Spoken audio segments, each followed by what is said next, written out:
Should we do the story? Let's do the story. I think we should do the story, yes. Content warnings. Swearing, fatal hand-to-hand combat, exposure to vacuum, references to sexual assault, and the price, both financial and emotional and psychological, of art. Previously on Marco and the Red Granny. And Dong dong. See, ever since Resident Alien started, I just hear Alan Tudyk going kang kang. An alien race called the Legion have arrived and set up camp on the moon. They are incredibly talented artists, and they're incredibly talented in a very, very unique way, in that they can combine media. And this isn't, rap metal. This, Which was actually a thing. Like, Yeah. Alistair will play it at breakfast every once in a while. It's called Body Count. Who was involved? It was Ice-T. Ice, wasn't it? Ice-T. Oh my god. 65, still touring, got a new album out shortly. Bless him. Legend. Absolute legend. Moving swiftly on. This is, here is a meal that will remind you of watching ballet. Or here is a ballet that will remind you of your first true love, that kind of thing. It's the connection of emotion through art. I'm a fan of hip-hop metal too. And to do this, they operate a patronage system, where basically they bring artists from Earth and just pay them a ridiculous amount of money to create. And then they combine their art with other people's to create their own unique art.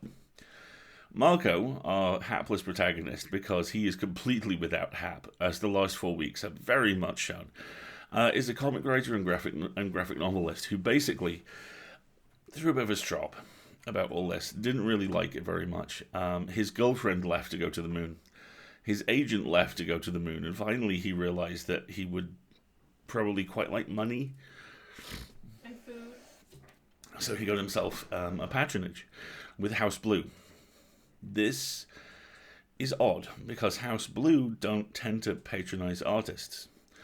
Their most well-known human artist is an artist of death, the Red Granny, who is a very small, very polite lady who is the reigning champion of the most dangerous game. Have you ever played an arena deathmatch in a video game? It's that, basically, but with real people and with increasingly creative and menacing handicaps applied to keep things interesting. The first time we see Heather, the Red Granny, play one of these games, her visor has been blacked out. And she gets around this by luring someone close enough to her to kill them, tear their helmet off, thus killing them some more, and attaching it to her suit. Because all of this takes place in hard vacuum. It is basically the Hunger Games, but kind of more televised and slightly more up close and personal. Marco has had a heck of a time. He's just poor lamb. You kind of want to give him a hug. He's been through a lot. And the last time we saw him, he had confronted his ex in a bar. By the way, the Legion don't like alcohol. Yes, and his ex is now a member of the Guild of Alcoholics, who celebrate the emotional and physical release of alcoholism as a means of true creativity, as opposed to creativity filtered through what the Legion like to call it. And he then went back to the Enclave where he works for House Blue, who then put him through this terrifying imprinting process again, which is just a total psychological violation. And he's now extremely unhappy, or was, because he went to see the Red Granny and explained all of this, and she gave him a necklace that suddenly makes him feel fine. And that's where we pick things up. Sus. Well sus. Light your shirt. It's a metaphor. You put the story in your shirt. Well done. I'm tapping the shirt. You're tapping the shirt? Yeah. Is that like when Happy would tap the badge? Hey. Badges, people. Badges, people. Yeah. Badges. Okay. We'll do it live. The next week, Marco was kidnapped twice, both in the same day. He spent the time writing and illustrating, mostly in his room, but he remembered he liked The Office too. Heather had shown him more of the Legion imbuing process. Fascinating stuff, actually. What had really interested him was when the Legion would imbue emotions within weaponry. Once we realized we could imbue emotions into sculpture, we wondered what would happen if we put despair into a knife blade, 13 had said. Something had clicked within Marco's head. The most dangerous game. That's how Heather got that last guy. She didn't kill him, she just made him not want to live. And he was so easy to finish off. This can make wars a thing of the past. The ultimate disarmament. Again, Marco felt that niggling feeling that something was wrong, but he couldn't replace it. The next day, he went to his office where Knowledge was waiting for him. He'd nearly forgotten about her. No, he had forgotten about her. How is that possible? He opened his mouth to greet her, but a bag was thrown over his head, and he felt himself lifted. He struggled, he flailed, but strong arms threw him into a chair and bound him with a rope. So it's true then, Knowledge's voice said. We suspected, but we weren't sure. What the fuck are you talking about? Let me go, Penelope. It's Knowledge now, Marco. And we've suspected for months that they were developing mind control. You proved it. What? Are you insane? He struggled in his chair and then went limp. What do you want from me? The bag was lifted, and he recognized the bartender, Defects, from the other evening. The other man was the one with the 12 on his neck. Spiritual Awakening.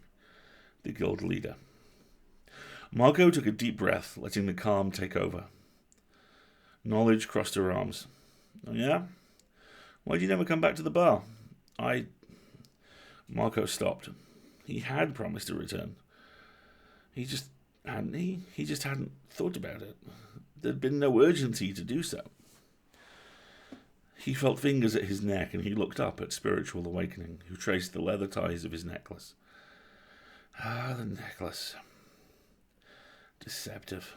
Not as fancy as their usual stuff. Hey, Heather, give that to me, he protested as Spiritual Awakening took out a knife. Marco winced as the cold knife slid down his neck, but the man sliced through his necklace and removed it, dropping it on the floor as if it were a tapeworm. Adrenaline flooded Marco, and he reeled from the shock of it. Holy shit! What's going on? Checking for other things, Spiritual Awakening said, handing the knife to Defects. Spiritual Awakening stepped around to where he faced Marco. The Legion started mixing the arts when they encountered humans. It was amazing, the small man said. But at some point, they discovered we had nostalgia attached to these senses, and more importantly, they could tap into them as easily as they could manipulate our senses. Whereas before they could weave a story into a dress or a song into a cake, now they can put the emotions and memories tied to those senses into things. They can make a song that will give you murderous rage. A bottle of wine that'll make you fall in love. For their own pet humans, they can create a necklace to make you calm and docile like a sheep, never thinking to turn against them. Why are they doing this? It's everyone's dream to get a patronage. Why would they need us docile? Knowledge grinned with that humour. Marco, honey, you know that the patronage isn't what you hoped it would be. It starts with the artist mapping, continues with them marking your every movement, denying you alcohol, other controlling things. You're making a ton of money, I know. Tell me, what are you doing with it? Marco frowned. You didn't answer my question. This is why we're worried about the mind control, Spiritual Awakening said. They have some plan for the Earth, as the embargo against imported Legion clothing and food was just lifted. I mean, who knows what they're shipping home, right? Marco stared at him. He felt an almost audible click. They're a peaceful race with no army. This is how they take over. Spiritual Awakening nodded. It's how they enslave. So what do we do about it? Marco asked. That's what the guild's for, Spiritual Awakening said. The Legion hate alcohol because it dampens the effects of their influence. If you had a couple of shots and then put that collar back on, you would not feel its effects. Marco looked down at the necklace with distaste, and he looked at Knowledge in a panic. What do we do now? I mean, oh God, I can't put it back on, but I can't go back without it. We'll make one for you. They may not be able to tell the difference since they can't feel our nostalgia the same way we do, Knowledge answered. Just stay here and work. We'll be back in an hour or so. Yeah, and then what? Margot said, panic flooding him again. He couldn't go back. Not now. Did Heather know? Was she in compliance with all of this? We'll come back with a plan to help you keep your cover. We need you on the inside. Will you work with the guild? Margot nodded. I don't have a choice, although I would likely trust you more if you perhaps untied me.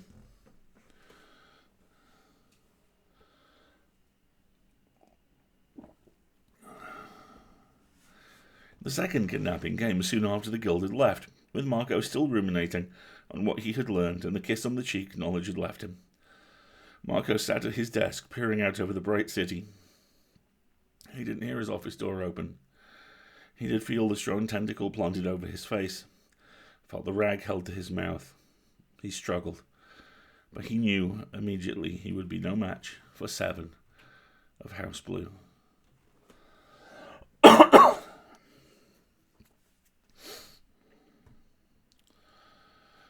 She was with him when he woke up.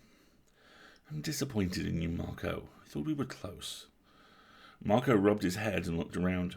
He was in a room with no windows, slumped into a finely upholstered easy chair. Heather sat in the easy chair opposite him. Along the wall hung various environment suits. Some Legion made, some not. What did you do to me? He asked. 13 was worried about your allegiance when she learned you'd been consorting with the Alcoholics Guild, she said, frowning. 7 followed you to check out her fears. I defended you, but it was too late. Marco made a face. Who I hang out with also dictated in my contract. She was silent. Shortly, the Alcoholics Guild will be declared terrorists by the authorities here at Ride Base. Marco snorted. Could your grandfather my friends in, since I knew them before they were terrorists? Would that be okay? Why do you take this so lightly? You're in real trouble. You've already lost your patronage. You could be arrested for consorting with terrorists. The Legion are confused. They think you should be grateful. Grateful for being mind-raped twice without knowing what was going on. Grateful for having my emotions manipulated without my consent. My God, Heather, they pretty much removed my will. I was their sheep when I wore that necklace that you gave me. Heather was very still, and Marco remembered uncomfortably the speed she controlled, even in the light gravity. You think they do mind control and are here to hurt us? It wasn't real. I'm not a pet. I'm not a doll sitting and smiling when someone wants me to sit and smile. So what if I'm depressive and resentful? If you remove that part of me, that's not making me better. What are they planning on doing with all this stuff they're sending to Earth? Are they going to control everyone back home? Is everyone going to be a sheep? Heather stood and walked over to him slowly. What if they are? People murder and rape, enslave, do horrible things. My village was massacred when I was a child. I don't want to tell you the things done to me or the things I was forced to do to survive. If the Legion are here to stop us living like animals, why shouldn't we support them in any way possible? Marco couldn't meet her eyes. But you're trading one animal for another. You don't want humans to be wolves, so you make them sheep. How is that better? She took his face in her hand and forced him to look at her. Do sheep murder? Do they beat and sell their children? Do they steal from their own kind? Or are they content? Marco tried to say something flippant like, I don't know, I never raised sheep. But he was all too aware of her fingers on his neck. No, he whispered. But do they create? Do they experience passion? Do they view the world in myriad ways because of their own inherent uniqueness? She stared into his eyes, and after a long, long time, she smiled. No. No, they don't. He spoke quickly before he could lose his nerve. What about you? You're talking about these murderers, but how many people have you killed? She let his chin go and stared at the suits on the wall. I am a peacekeeper. I will do what needs to be done to make the world a better place. I'm sure your victims in the arena are relieved by your better world. Marco, listen to me. We are not that dissimilar. We're just going about our paths in a different way. Oh, what path is that? Marco asked. Heather pointed her wrinkled hand at the door. That path. Outside here is the lunar environment and the most dangerous game stadium. The game starts in 2 hours. You're a contestant.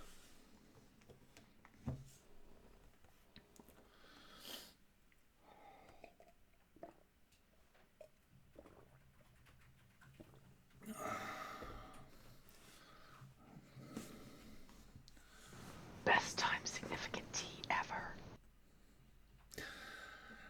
Marco had never been a strong debater. Standing up to Heather had been perhaps the bravest thing he'd ever done. The problem was, he was out of courage, and now he was met with the knowledge that in 2 hours he was going to die. Oh, sure, he had a chance, but who was he fooling? He had been in a fight since 6th grade when he bumped into Pete Garrison in gym and the bully had decked him, and he'd gone down in a pile of confused, sobbing elbows and knees. He had no idea how to strategize or how to fight with a weapon, or how to fight with a weapon in 1/6 of Earth's gravity. He wondered about the possibility of getting Heather back to apologize and tell her that he was wrong, to say anything to get out of what was about to happen. But a cold voice inside him reminded that even if he did get out of it, would that force him underground to join the guild? Or would it make him a faithful Legion lapdog, determined not to piss them off again? Did he want to work for a group that tossed you in the pit when you made them angry? The xenophobes on Earth were right. The aliens were about to take over, and there was nothing they could do about it. He wondered where Knowledge and Spiritual Awakening and the others were. Had they gone back underground? Had they been caught? Did they know he had been caught? He realized he didn't know how much time had passed since Seven had abducted him. He swallowed. He was quite alone, and he was about to die. And there was no getting around it. He walked numbly to the suits on the wall, each one in a different state of environmental protection. One looked like an Earth-type suit that was essentially a suit of armor with a big bubble helmet. The others were lighter versions of the Legion-created suits that were tighter fitting with more subtle features. Marco shied away from the alien clothes, though, since he didn't know what emotions or stories they had been imbued with. So that left him with the bulky Earth suit. He didn't want that either. It didn't allow for a wide range of movement, but he had to choose the lesser of all evils. Not like the suit would make much of a difference when it came to it. After struggling into it and figuring out the controls, Marco looked around for a weapon. Nothing. Great. Make the weak artist boy learn low-gravity kung fu during a fight to the death. That ought to cause a good amount of laughter back home. He sighed in frustration as the door opened, and Heather entered the room again. She carried two things, a long staff and a short knife. What interested him more was that she was in the same suit he'd seen when he watched her fight 2 weeks ago. Staff, knife. These are your weapons. So this is how it's really going to go, huh? Marco said, his throat dry. Did the Legion make that knife? She focused on him quickly, her face inscrutable. When you hold a Legion weapon, it is your opponent who must worry, not you. Marco took the knife and peered at it. It was a plain, straight knife in a sheath designed to strap around his massively padded thigh. What does it do? I don't know. That's your handicap. It could cause the opponent to become despondent or aroused or lose the will to live. Or it could enrage them and turn them into a killing machine. Oh, that's great, Marco said. And the stick? She frowned. It's a staff, Marco, and one of my personal collection. It's rattan, bendable, very durable. Think of it like a big pencil. He collapsed into a chair. I don't know why you're telling me this, I'm going to die out there. Horribly. And like you said, there's nothing I can do about it. And does that make you change your mind? Marco smiled ruefully. If you'd asked me about that an hour ago, I might have said yes. But life can't be much better than death in this case. Where would I go from here? Best that it ends right now. She looked at him for a moment, a small smile gracing her face. It's just as you say, Marco. Good luck out there. I've always admired you, you know. I've been a gladiator among artists. Never was any good at drawing. Heather? She paused at the door. Am I going to have to fight you? She laughed. Oh no, Marco. I'm someone else's handicap entirely. Marco had nothing but the wall to look at. He thought about slashing up the chairs with his knife, but figured that was pretty childish. A part of his brain suggested he kill himself before he died in front of billions, but he resisted. Some small survival instinct insisted he had a tiny chance to make it through this. He looked at the knife again, taking it from his sheath. It wasn't even pretty. Had no ornate designs or curlicues. It was just a knife. Heather could have been lying about its extra abilities, of course. He would like to know what the Legion modification was. It would come in handy. He thumbed the blade experimentally, testing the edge. It was very sharp, and the skin on his thumb split. Just the first few layers of raw epidermis. It was very sharp, and the skin on his thumb split. Just the first few layers of epidermis. The rough, raw, hormone-fueled anger he'd felt in high school when Pete Garrison had pushed him down, the shame he'd felt as others had laughed, the horror that Gene Smith had seen it all, the vow to get even. His left hand tightened around the knife, and every person that slipped into his mind was nothing but slow mannequins made of vulnerable points to kill. He gasped and dropped the knife. Heather had been right. It was rage, but why did she give him that? Was he meant to shorten his own life expectancy? The realization hit him, and he stared slack-jawed at the wall as the memories returned. We are not that dissimilar. We're just going about our paths in a different way. Was she on his side? Was she working against the Legion in her own covert way? Why hadn't she told him? He had to believe the Legion had constant surveillance on them, especially since he proved himself not to be trusted. She had to be subtle. The only hope he could stop being pardon me. She had to be subtle, and only hope he could stop being self-absorbed for a moment to get her meaning. Holy shit. He looked at the knife and wondered what he was supposed to do with it. Cut himself? How deep? When? There was a knock at the door, and a house orange Lejeune entered, carrying a tray with a teapot on it. Each of the contestants gets a final beverage, he said cheerily. The Red Granny herself sent this with her compliments. Marco accepted the tray mutely, and the Legion wished him luck and left the room.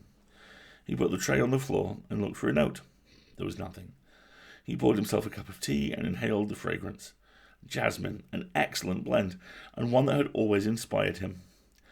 He took a sip and became immediately intoxicated with a creative rush. The desire to paint, to draw, to write had never been stronger. Why was she doing this? Why was she trying to confuse him? Marco shook his head. The door opened. Another Legion was there, saying it was time. If she was screwing with him, he'd die. That was just a given. If she weren't, he'd probably still die for sure. He needed to hold on to whatever hope he could.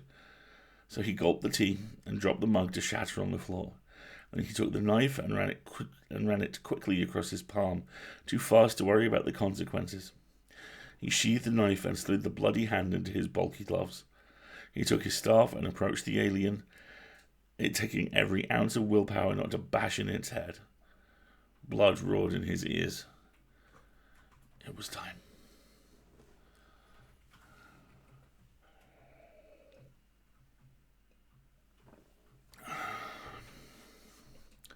Being single-minded was liberating. Marco felt none of his usual second-guessing, or wondering if he left his computer on. There was no listening to his own panicked breathing, or wondering which way he should go. The rage was deep within him. After a moment, he realized this was not rage brought about by his own memory. It was stronger, more primal, caused by the betrayal of someone close and the loss of family and love. A small part of him wondered if it was Heather's, but he barely acknowledged it, no matter where it came from. It was his now.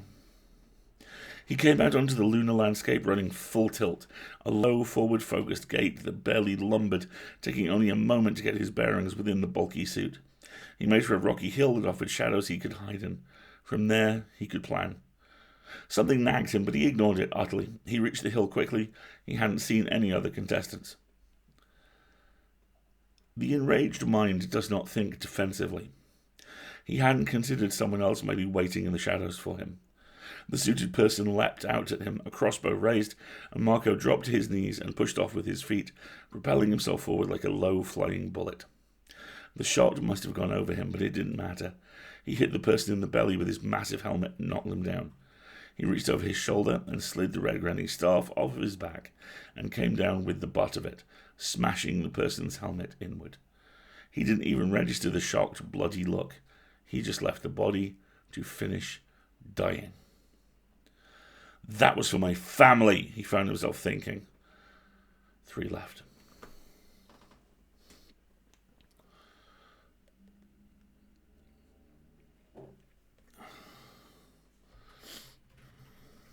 He took a moment to get his bearings. He saw no other opponents anywhere around him, not in the shadows, not in the hills. He ran his tongue over his teeth, tasting the sweet tea still, and realized he still held the staff. Like a big pencil. Billions of people were watching him. Everyone on the moon, nearly everyone on Earth, certainly everyone who was fans of the alien culture. The alien culture. The culture that took delight in watching the barbaric humans fight to the death. The moon dust was thick, and easier grain to push around than sand. Marco Dorés enjoyed stories of the great artists on the beaches, during before the tide came in to destroy their masterpieces. So he took the staff and dragged it behind him, running into the light again. The sun glinting in the black sky sparked another memory, where the two warring emotions of must create and must destroy were too loud in his head, fighting for control. He saw 2 bodies flailing at each other in the distance. He ignored them, continuing to draw, incorporating his large footsteps into the drawing, thinking, "Woolly, woolly," as his feet landed, making little puffs. The world must think I'm mad. He was nearly done. He glanced up and saw a body running towards him. The hot bile of rage rose in his throat again, and he jumped lightly out of his drawing, so the resulting bloodshed wouldn't mar it. The body looked vaguely feminine in a Legion-created suit.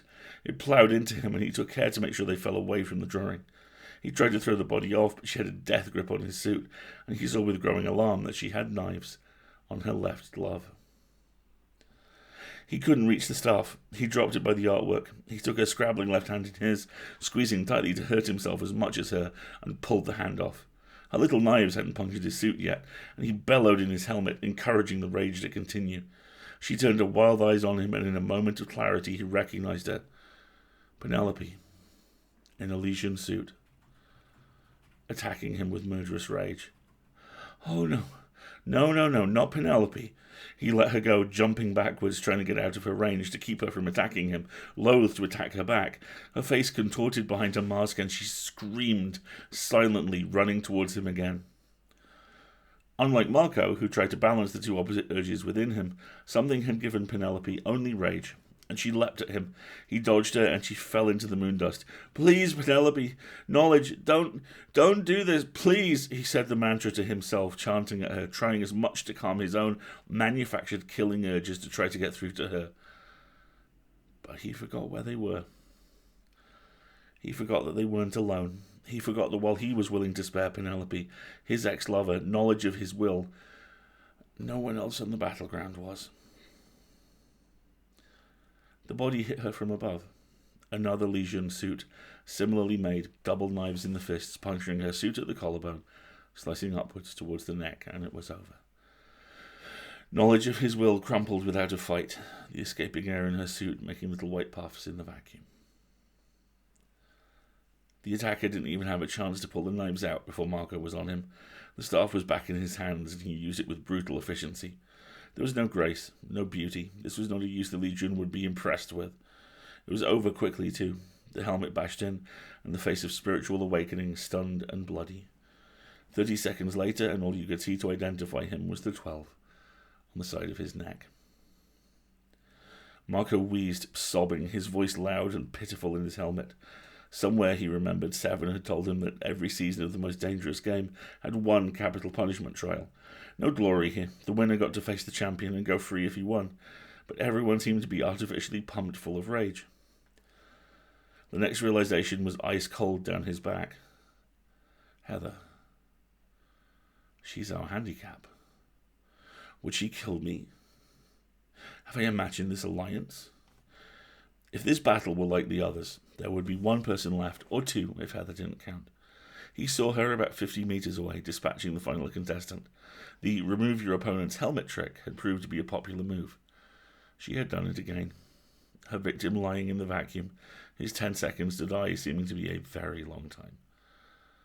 Marco didn't recognize him. He gripped the staff tighter, feeling the blood squelch in his glove. The rage crested again, and Marco took a couple of steps towards her. He paused, though. Maybe Heather had a plan. Maybe there was a way out. Maybe they'd be picked up by a shuttle and be whisked away. There was... Where? There was no other moon colony. A rogue shuttle would never be allowed into Earth's atmosphere. They were stuck there, bald and naked, and in their final minutes. He turned back to his art, knowing that the world was indeed watching. He'd almost finished it. To him it looked awkward and tilted, impossible to pass out what he had created, but he knew the aerial cameras, unless the billions of eyes watching, could see it perfectly. He put the finishing touches on it, trusting her to give him room. He added some embellishments here and there to add to the shock value and stepped away. If he had done his work correctly, it would convey what he needed it to. The rage still brewed. He had no idea where to point it. He couldn't attack Heather. He was fighting to the death out here, but he wasn't stupid.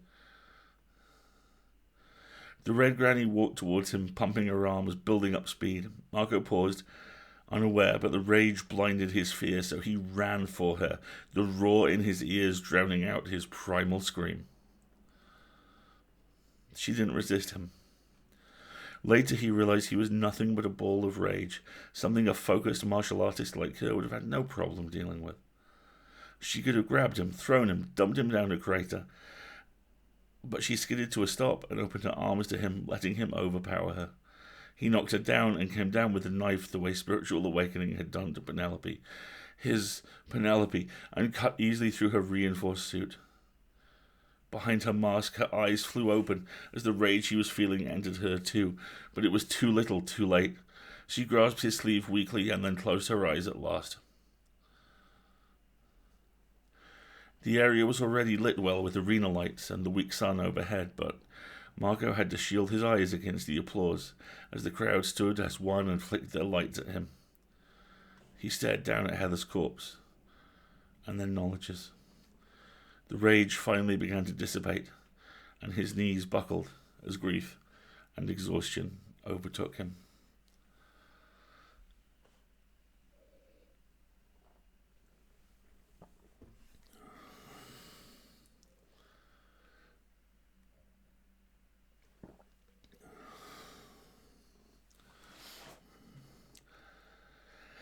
The Alcoholics Guild was pretty efficient for an underground group run by drunks. The bartender, Defects, was among the people who fetched him, sobbing, from the arena. He'd marked over his tattoo with makeup and wore his messy brown hair in a tight ponytail. Marco was to have gone straight for a physician's checkup and then to the Legion for an official pardon, but in the chaos the British man had managed to disguise Marco as a most dangerous grit game groupie, and they slipped away. "I'm going to want to know about that little picture you drew," Defects said as they hit the ride-based tunnels. What Marco thought would be claustrophobic turned out to be comforting and close. "Did it come out all right?" Marco asked. Defects stopped in the tunnel in front of a door and pulled out some keys. "It was beautiful, beautiful. Conveyed everything you needed, I think. I'll be interested to watch what happens to their exports." He opened the door into a small, windowless apartment filled with grow lights and plants. "Home sweet home for now. You take the couch." Marco went and collapsed, unsure his legs could hold him anymore. Defects flicked on the vid screen and caught the colour commentary. Every station was covering the game, including the mystery new champion, his disappearance, the Red Granny's death, and the drawing in the moondust.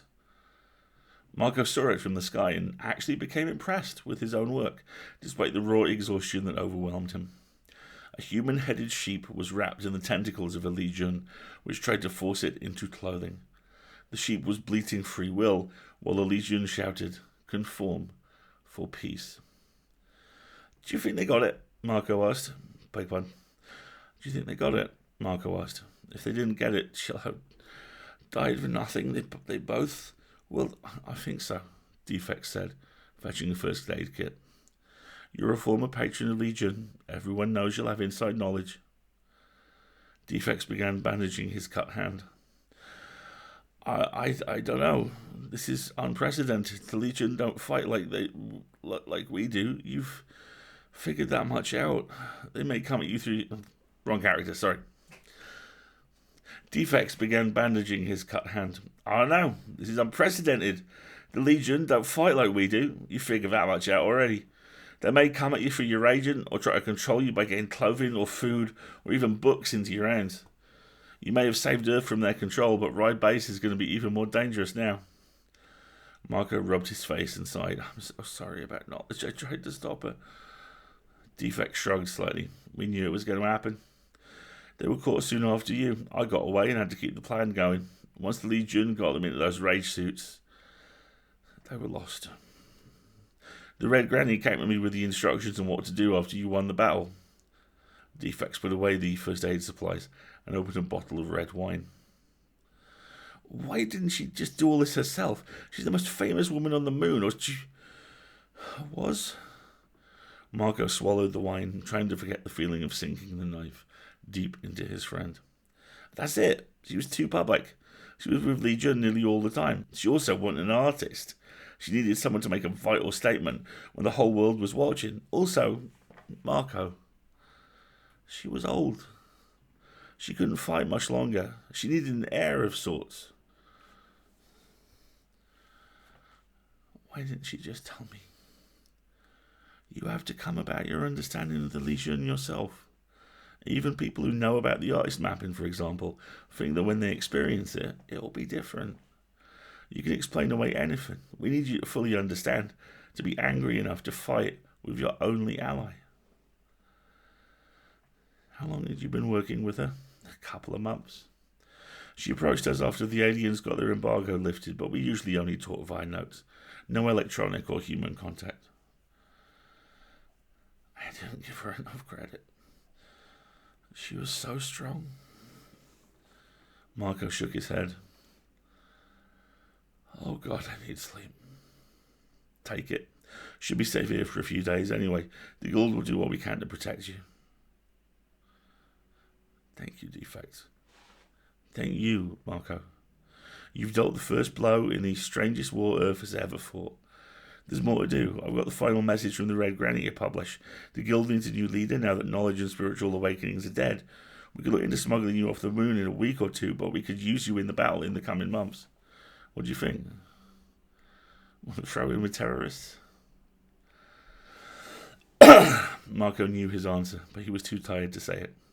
He closed his eyes and thought of Heather, the Red Granny, who had fought in her early life for freedom, and then again in her later life.